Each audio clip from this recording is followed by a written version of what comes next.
Welcome back to Truth Currents. 2023 is upon us, and there's no shortage of conversation topics that we need to look at over the course of the coming year. So stick around, because we're going to begin the year by talking about the reemergence of religion in the public conversation.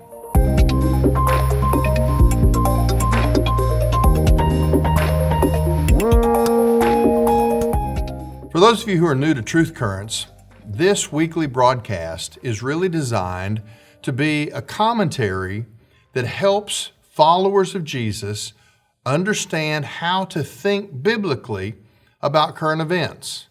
One of the most common questions that comes to me as a pastor is, how did we get here?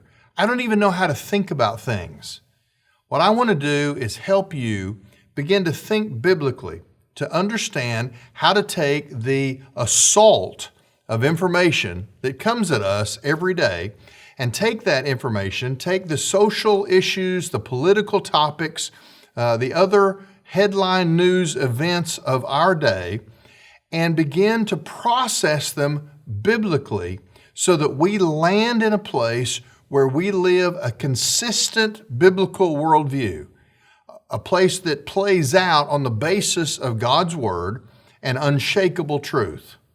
I want to begin today by talking about the reemergence of religion in America's public conversation. Over the last several years, really about a decade and a half, America has consciously moved increasingly in a secular direction in the public square.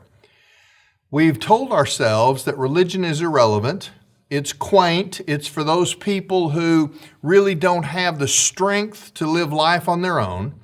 And yet, what we're discovering is that that missing piece of the human experience is now coming back to haunt us because we have tried to do humanity without recognizing that there is a spiritual aspect to being human. You're going to hear it here first. I believe that 2023 is going to be a turning point year, and that religion, a topic that has been relegated to the back burner, if allowed into the public conversation at all, religion will reemerge this year, I believe, as a significant point of contention and of debate. And as Christians, as Jesus followers, we need to understand the ground rules of our culture so that we can understand how to be effective in this interaction, in this religious conversation that an uninformed public will be having and asking about our views on certain topics. Now, I want to begin with an interesting question that I've pondered for a while. The midterm elections were last November, and as I have looked over the last couple of months at the results of the midterm elections, one of the interesting things that I have discovered is the increasing number of Muslim politicians who are being elected in America.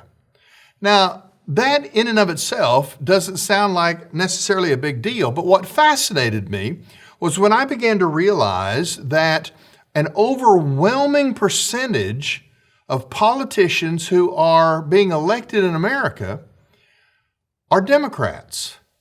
Now that seems odd to me because what I know about Islamic beliefs, what I know about the teachings of the Quran, would seem to be in explicit contradiction to much of what the Democratic Party in America in the 21st century stands for. The standards and the beliefs of the Quran are diametrically opposed to much of what we find in the Democratic Party platform. And yet, the overwhelming percentage of Muslim politicians in America are affiliated with the Democratic Party. I began to ponder that because that was just an interesting discovery to me. Let me give you a couple of statistics. We're often charged with Christianity. Critics of Christianity often accuse us of being too political, that we are, as Christians, held hostage to the Republican Party. Now, I don't think that's the case, and I'll explain why in just a minute, but I did look up some statistics, and here's what I want you to see. Just looking at the subsect of Christianity known as evangelicalism, statistics tell us that of evangelicals, those who are Republican or lean Republican, it's 72%. In other words, almost 3 out of 4 self-identified evangelical Christians in America are aligned or lean toward the Republican Party. Now, when you look at the same statistics for Muslims, what you find is that Muslims who are Democrat or lean toward Democrat, the number is 83%. In other words, more than 4 out of 5 Muslims in America are affiliated with the Democratic Party. Now, that seems to be odd to me because the value systems of the two schools of thought seem to be so opposed. But as I've considered the political aspects of Islam, and as I've pondered what that means to be connected to the Democratic Party, I think I have some things that you need to consider. The goal of what we term political Islam or Islamists is that Islam is a comprehensive worldview that encompasses not only religious belief, but the very control of nations. The Quran teaches that the goal of Islam is a global caliphate. In other words, a one world government with Islam as the dominant presence and Sharia law as the guiding rule for a global government and all of the citizens of the earth. That is the stated goal to, in a sense, politically, whether that's through military conquest or just through cultural conquest, the stated goal of Islam is to, in a sense, take over the world so that the whole world is Muslim. Now, there are those who say, well, Christianity has the same goal. Well, not exactly. Christian nationalism is a phrase that is a pretty hot conversation topic these days. There are some elements within American Christianity that could be labeled Christian nationalists. What that means is a very similar position to the position of Islam, and that is that Christianity should be the dominant religion and that the world should reflect a biblical worldview, even to the point of Christianity taking over national governments and the control of a citizenry. Here's the difference. In political Islam, that global ambition is inherent in the system that Muhammad gave to his followers. In other words, conquering the nations of the world and bringing them under a single Islamic government, that is fundamental to the system that Muhammad left for those who came after him. The difference is with Christianity, those who are Christian nationalists in the sense of wanting actual political control of nations, that is an aberration within biblical Christianity. Now, we have a very strong opinion about Christianity being an influence, having an impact. Jesus told us that as Jesus followers, we're supposed to be salt and light. But that is a persuasive influence that touches people from the inside and has a corresponding result of society or culture taking on the characteristics of changed individuals. What Islam says is you take over the culture and you establish the boundaries of Sharia law, and people then, by external restriction, are forced to behave in a certain kind of way. Whereas Christianity says you change the heart, you change the soul of a fallen human being, you bring him out of sin into grace, and the natural consequence of that transformation will have a corporate effect in culture at large. In Islam, there's no separation between the spheres of my internal spiritual life and the external political life. Whereas in Christianity, we see Christians in every nation of the earth almost always as a minority population, but we don't see Christians trying to overthrow governments or institute a different set of laws than what is present in the nation in which they live. In fact, for a biblical worldview, we go to the book of Jeremiah and we find that Jeremiah tells God's people that wherever you find yourself, whatever nation you live in, you are called to pray for the success and the prosperity of the nation where God has placed you. We are not against nations. We are meant to be supportive and to strengthen those nations. Whereas Islam has a specific strategy to take over nations and create a kind of monolithic caliphate or global government that is based on Sharia law. Now, back to the question about why Muslims tend to be associated with the Democratic Party. The Democratic Party is progressive. It is sexually libertine. It promotes an agenda that is fundamentally a compromise for any Muslim that would be a Democrat. So why have they gravitated toward that party? Well, I've got several things I want you to consider. First of all, I think Muslims find a home, however odd the bedfellow seems to be. I think Muslims find a home with the Democratic Party because the Democratic Party in America today is fundamentally anti-Israeli in their policy positions. Muslims find a comfort zone by being in a party that is against Israel and wants the U.S. to withdraw support and to leave Israel to fend for herself in a hostile Middle Eastern environment. Muslims find common ground with Democrats in their attitude toward Israel. Secondly, Muslims find common ground with Democrats in the fact that the Democratic Party is foundationally opposed to the Christian God.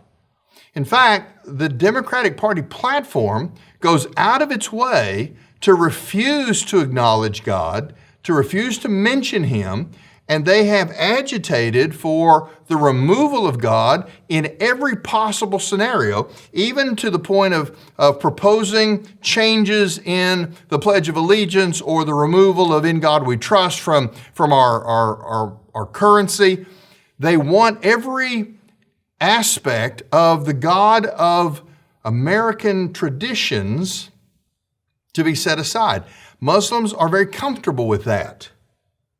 Thirdly, I think that there is a common ground between Muslims and Democrats in that Democrats have a clear desire to create a bigger, more controlling government so that the citizenry is forced into a dependency, and the government, in a sense, is the answer, the solution to every problem. Government is meant to be all-encompassing. It is meant to control life. It is meant to limit choices, to restrict options.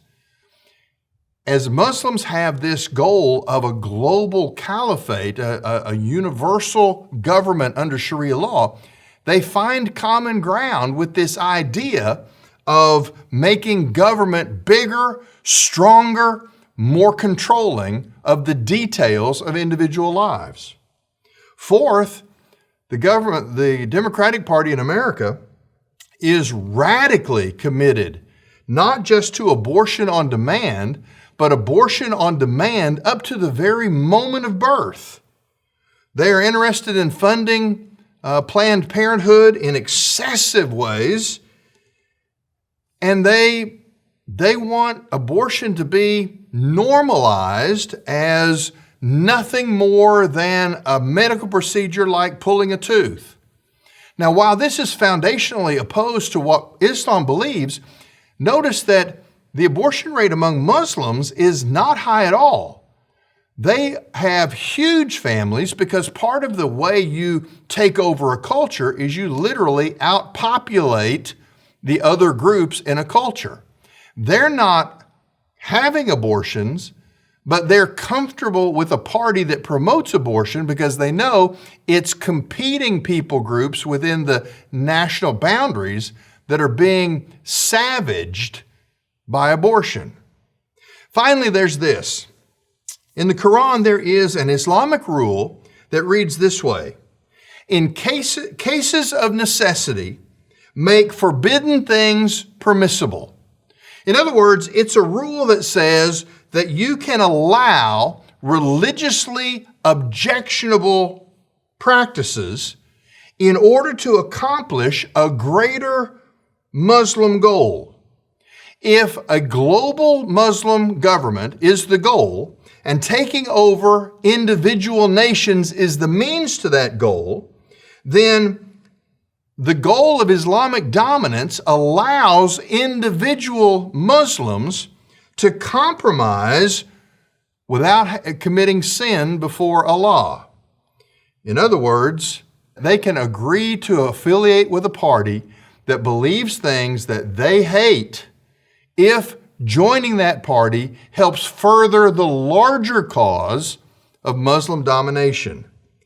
A perfect example of this sort of approved hypocrisy we saw in 2001 when the 9/11 attackers, who the night before they killed thousands of Americans in those terrorist attacks, they spent their last night before being carted off as martyrs into paradise. They spent their last nights attending strip clubs, something that no religious Muslim would ever do. But they got a get out of jail free card because of the bigger goal that they were committing themselves to. The Democratic Party is marked by abortion, a radical LGBTQ plus agenda, and all transgender politics. Muslims don't agree with any of those things, but the Democratic Party becomes an acceptable ally to get to a larger goal, which is to turn a nation into a Muslim country. Well, we'll have to wait and see how this unfolds. But while Christians are often reluctant to be too overtly political with their faith, the bottom line is we have to understand that while Jesus said, "My kingdom is not of this world," He did call us to stand for truth and to contend for the faith.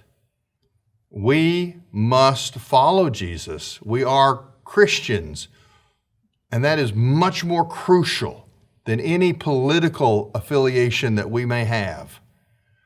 But we must stand against the fundamental transformation of the nation that God has placed us in, because we know that that is not what's best for the world. It's not what's best for America. It's not what's best for our families.